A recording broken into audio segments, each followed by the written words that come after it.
นี่เห็ดละงอกดอกน้อยนี่เขาก็จะอาจจะบราย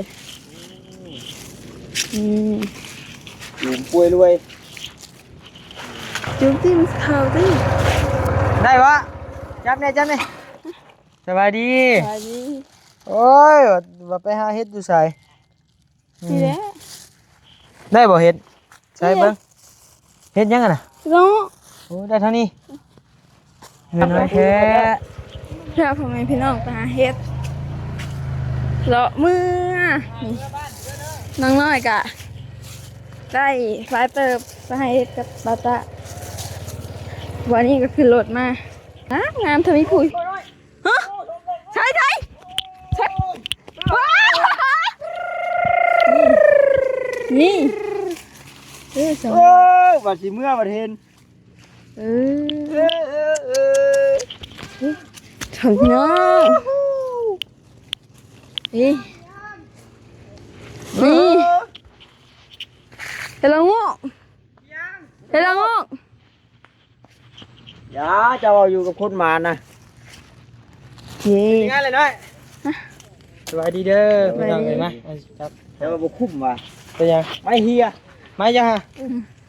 ใครอยู่ไม่ครับบุเฮียเป็นเลยละแหลนนี่ใช่เจ้าบริแหลนทำได้เห็นเจ้าแหลนจะกินไอแลนด์มากินนี่ดิใช่เห็ดปวกป่ะ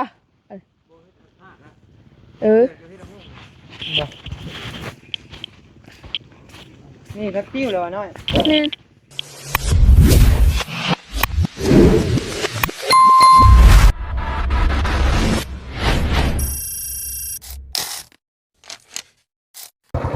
ไปพี่น้องเลยเดี๋ยวเขาไปหาน้องน้อยกับบอต้าก่อนเป็นอยู่ทางใดพี่น้องเนาะตัวดูสวัสดีพี่น้องเลยเดี๋ยววันนี้ขี่รถขัดก่อนพี่น้องเลยไป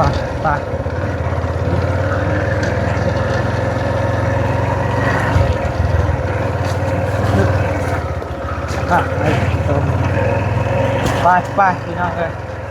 ใส่ดิหาเห็ดหาหอนพี่น้อง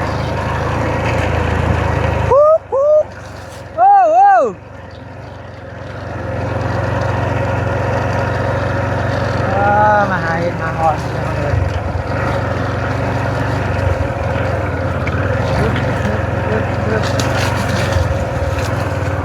ใช่อยู่ใช่นี่มาได้ใช่ได้วะจับเนี่ยสบายดีโอ้ยว่าไปหาเฮ็ดอยู่ไสนี่แหละได้บ่เฮ็ดใช่เบิ่งเฮ็ดยังไงน่ะน้องโอ้ได้เท่านี้เงินน้อยแท้เงินน้อยแท้ป่ะตาจับกล้องให้แน่จับให้แน่จับนี่แหละจับอย่างมือ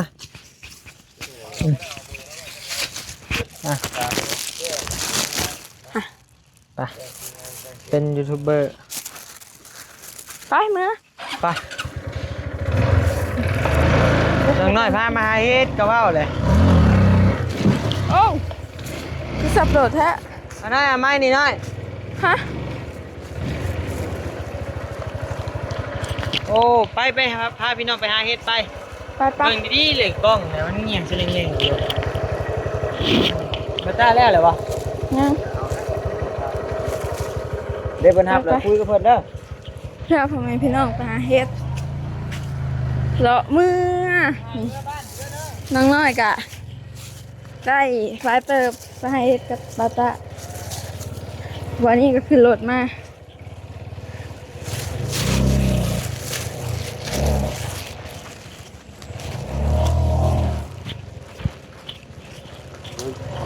เก่งแท้เอาจะตอนนี้เด้แต่บางทีคนตายมาแล้วก็เฮ็ดบวกลาบอยู่นี่บ่ปากแล้วเฮาเอาเฮ็ดกันเด้อลืมให้น้องน้อยเป็นผู้จับกล้องนะน้องน้อยหมานบ่มาน้องน้อยเห็นเอาเอาได้ดอกเดียวเลยพี่น้องเนาะว่าอ้ออยู่บ่ซั่นเมื่อนั้นน้ำมีที่เห็นส่วนเจ้าว่าดอกเขา แม่ๆค่อยๆเหยียบทิ้งนะอึ๊บผู้เห็ดปวกกับผู้เห็นเนาะเด้นี่พ่อแม่พี่น้องนี่เห็ดละงอกดอกน้อยนี่ก็จะอาจจะเป็นหลายๆอยู่ป่วยรวยจุ๊บที่มันเข้าที่อ้าวแม่ผักติว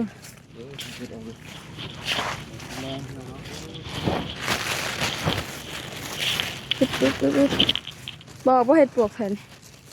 ก่อนได้เห็ดปวกออกอันนี้โพน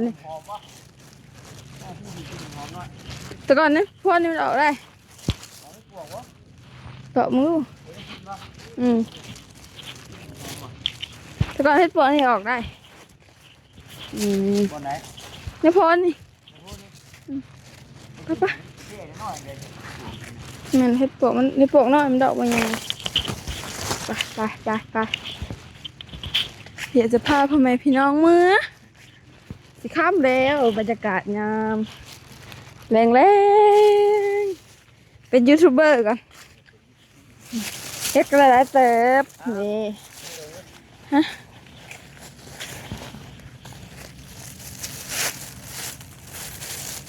โอเค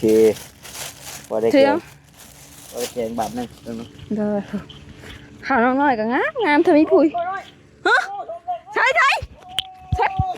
ว้านี่สองบัดสิเมื่อบัดเห็นถึงน้องนี่เฮลงอกอย่าจะเอาอยู่กับคนมานะง่ายเลยน้อยสวัสดีเด้อพี่น้องเห็นไหมครับแล้วมาบุกคุ้มว่ะเป็นยังไม่เฮียไม่ยังฮะใครอยู่ไม่ครับโบเฮียบ่ไม่เราเฮียหลดไพ่โอ้หูละฮะจีมาเฮ็ดปวกฮะพี่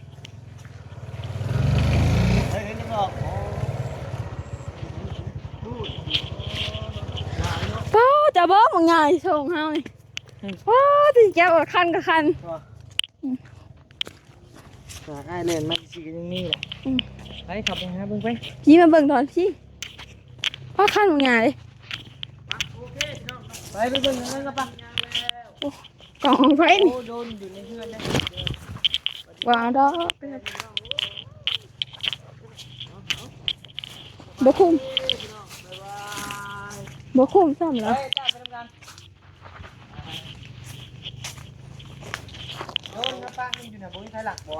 เขาเจ้าประทานได้หลักดอกมาเบิ่งนี่กันละก็ไปเถิงเขาบอกไปใส่เมื่อไร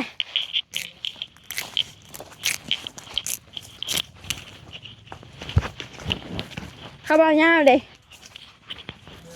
อ๋อคือมือไปแค่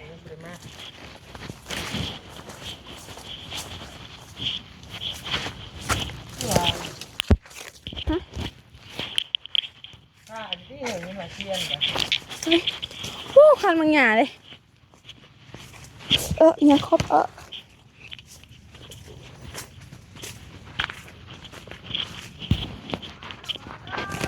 มาอีกแล้วเฮ็ดยังเฮ็ดปวกทองดอกฮะก็มาเถอะเราโบมึงตอนนั้นเขาได้ตอนเขาถือมาได้ให้พี่เปลือกอ่านเดี๋ยวมันก็บอกเบิ้งตะกอนมันชอบใช้นี่เลยที่กระสอบทางคือมันยังบอกออกว่ะกระป๋อมนั่นเห็นป่ะฮะนะจำเนี่ยเดี๋ยวดิเหมือนอย่างมาหมูแห่งเลาะบางไก่เลาะหมูกระเลนเลยเลาะเลนนี่ใช่เจ้าบริเลนทำได้เห็นเจ้าเลนจะไอเลนมากินนี่ดิใช่เฮ็ดปวกป่ะนี่พักติ้วเลยวะน้อยนี่แล้ววะแม่นกินได้ไหมได้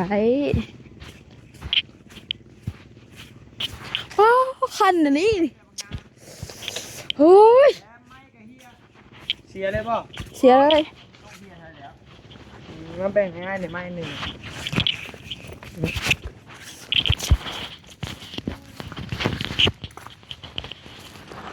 ว้าย ไป โอ้ ขาเข้าบอลเลยเงาก่อน คันมันไงเลย โหลดบอลไล่กันอยู่นี่ เขาโง่แล้วอ่ะจับจะขี่รถใหญ่เมื่อไหร่ปะ คิดอะไรเมื่อ บ้าง ไปเก็บบางอย่างแข่งกันไปเก็บบางอย่างแข่งกันไปไปจิมืดก่อนไป โอ้พอห้างเล่นเยอะเลยอุ้ม ก็ พอได้อูดดิ ให้ตัวออกแล้วไปก่อนในผมพาเบิ้งมันออกมาจอบมัน สบายดีเด้อบัตตาเด้อ สบายดี มาค่อยนี่แม่งละแง่งละง่อง คันมันไงเลย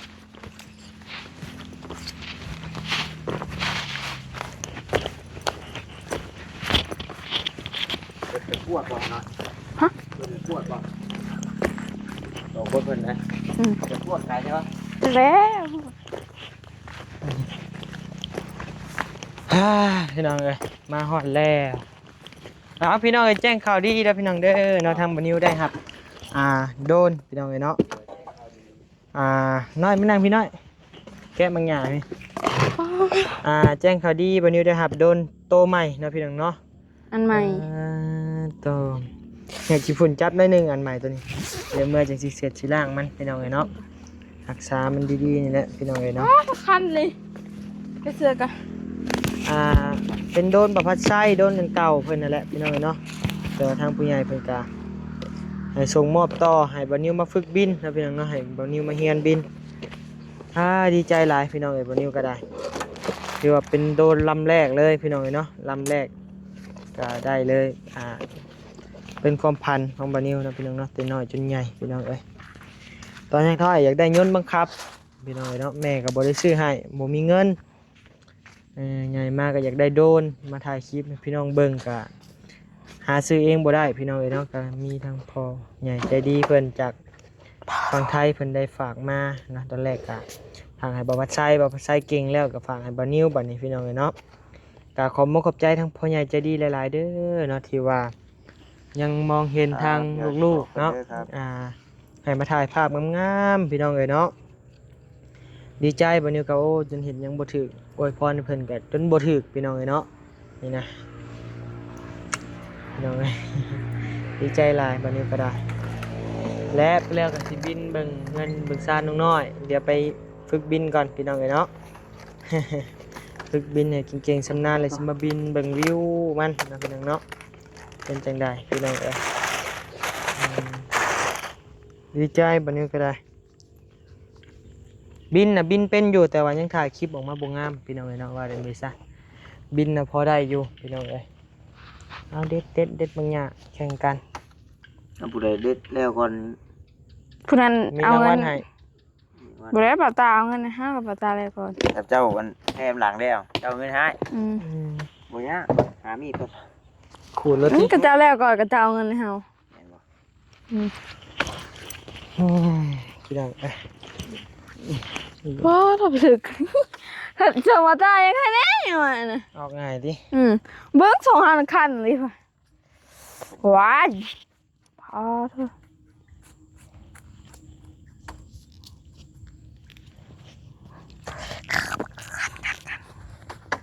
เบ็ดเชื่อเลยว่ะ มามื้ออื่นเขาจะไปหาเลาะไม้เขาอีกอย่างผมบ่ตก ไม่เสียติ ไม่เสียแล้วในขาเดียว ใช้ไอ้แม่งละง่องละแง่งเจ้าคือบิดบ่ได้คือเขาว่า บ่บิดบ่ถึงวิธีอย่างนี้ ป้าคันเนี่ยเลย บ่อยู่ไอ้ โอ้ยว้ายคันเลยสวยกันกว่า บ่แลยันผู้บ่าวตัวตีสเตง ปลาหยอกเนี่ยมีกว่าเลยเนาะ จับของผู้สาวเขาโลเลเขาหายหัวได้ บ่าวซื่อๆร่มซื่อๆบ่แม่นสิว่า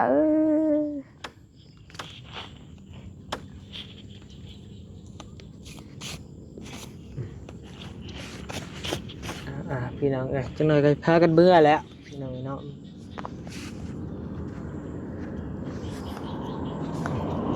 บ่ไอ้รถเจ้านี่มานี่ฮะเบิดน้ำมันเท่าใดรถเจ้ามานี่ไปกลับเมื่อบ้านเบิดน้ำมันเท่าใด ยังไงสิว่าจังได๋อ้ายก็บ่จักความสิจับมันนะแต่ว่าขีดหนึงซะ ขีด กลับ หนึง ไปกลับมาได้อยู่ กลับไปกลับมานี่ขีดเห็นลงขีดหนึงเห็นนะสมมุติว่าเต็มทางก็ก็บ่ฮู้ว่าขีดหนึงแล้วมีจักลิตรบาท มีจักแสนติ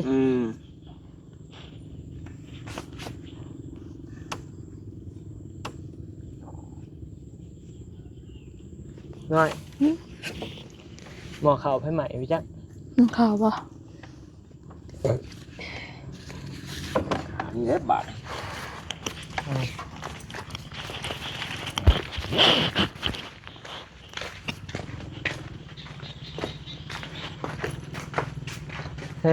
ดัดใช้น้อยมันคือบ่เปิดน้อยนี่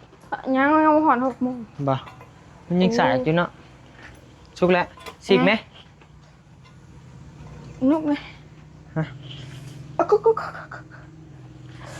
พี่ปินว่าพี่สิกนะ มันสิบ่เหี่ยว่าไร เอ้าบอกว่าบ่เคยสิกเข่านั่นน่ะเอ้าปิดไว้นั่นมันแห้งกระแดง ก็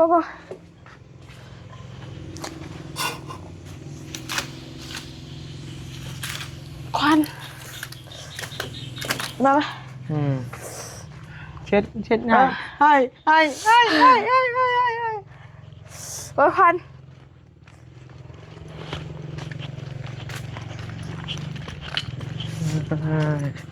โอ้บาตาเจอโบเจเวใช่บ่พอจ้ะ เจเวมาแล้วพ่อตาบ้าได้ยังดีไปกะ บ่พ่อ มาแล้วพ่อพี่น้องเอ้ย ไปหาเฮ็ดบ่ เฮ็ด จักหาเฮ็ดจักหายังขี่รถจักรไปหาเฮ็ดบ่ได้นักคักสองเสี่ยว ใส่กันอยู่ปกแป๊กอยู่ ไปนำกันติ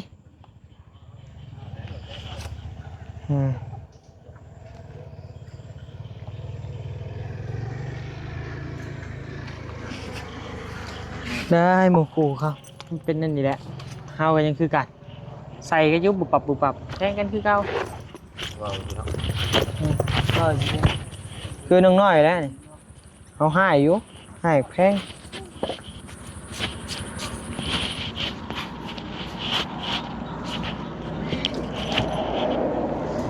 วันได้เฮ็ดปวกสบ่น้อย ว่านี่นะใช่ มือชื่นนี่บ่ได้เฮ็ดปวกบ่ มือให้บาตาบ่ ฮะ มือให้บาตา เจ้าเฮ็ดปวกให้บ่ตาบ่มื้อน่ะพวกนั้น ไม่ก็พอบ าตาขอแล้วให้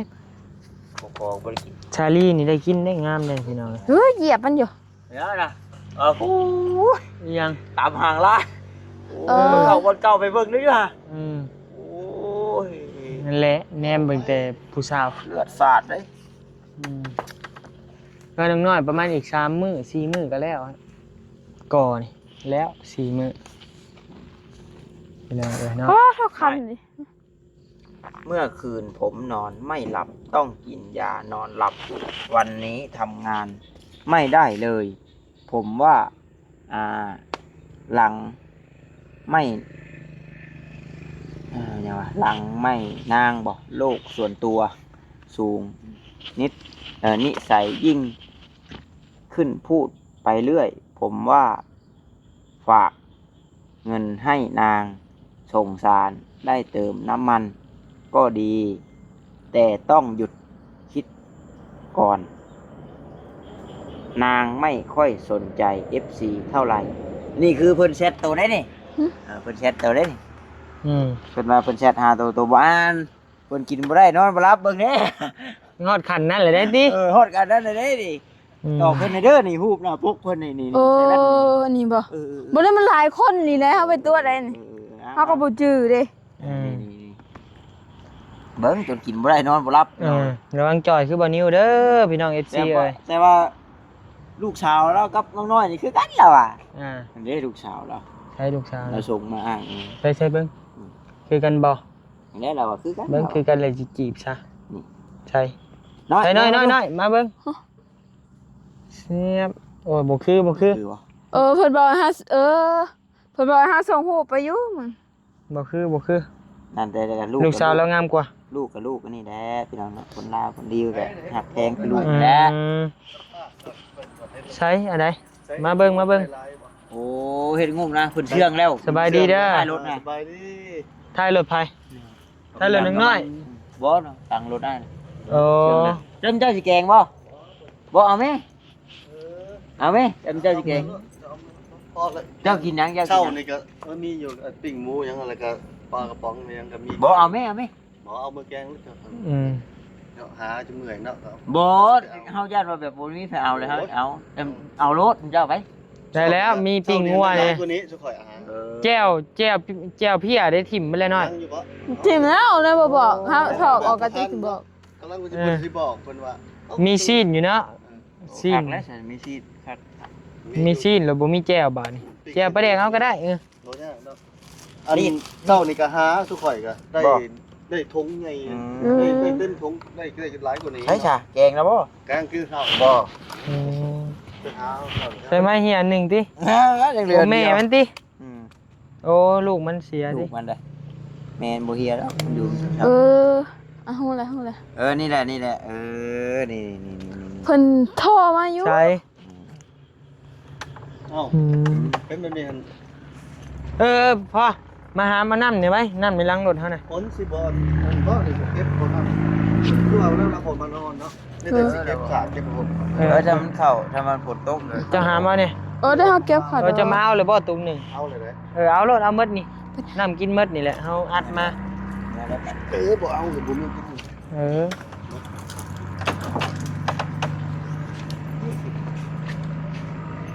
ตัวนี้หาไอ้ติตัวนี้น่ะ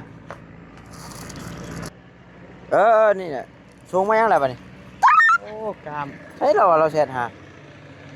เราโทร ว่ายังกันบวมอยู่เนี่ย ฮะ ว่าเรื่องผู้บ่าวบ่ บ่อันนั้น FC เก็บกับเป็นเมียน อุตส่าห์เปียกบ่จักอ่ะ ป้าพี่น้องเอ้ยอยู่ดีไม่แห้งเด้อเนาะเดี๋ยวพ่อกันใหม่ในคลิปหน้าสำหรับคลิปนี้ลาไปก่อนแล้วพี่น้องเอ้ยน้อย โอ้ก็ สบายดี สบายดี อืม บา ส ย บายดีบ่เพิ่งกลับถ่ากันก่อน ถ่ายกันบ่